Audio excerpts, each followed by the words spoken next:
नाशिक शहरातील मागच्या महिन्याभरातील वाढत्या गुन्हेगारीच्या घटना बघता नाशिक पोलिसांनी त्याविरुद्ध धडक मोहीम हाती घेतलेली आहे आणि कुठलाही गुन्हेगार असो, छोटा असो व कितीही मोठा असो, तर कोणीच यातून सुटणार नाही याची दक्षता आम्ही घेत आहोत.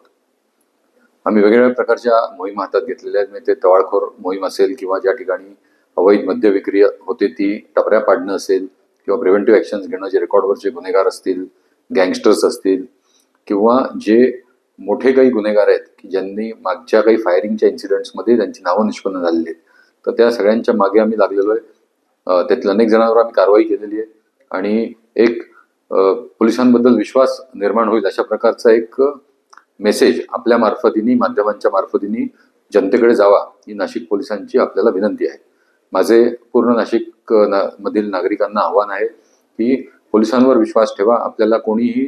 आपल्याला काही बॅनर लावून, रील्स बनवून असं जर भासवत असेल की मी फार मोठा भाई आहे, मी फार मोठा सरकार आहे, मी फार मोठा बॉस आहे आणि सगळं मीच चालवतो, तर आपण फक्त येऊन एकदा आम्हाला त्याच्याबद्दलची आपली तक्रार सांगा आणि आम्ही त्याच्यावर योग्य कडक कारवाई करू याचं आश्वासन आम्ही तुम्हाला देतो.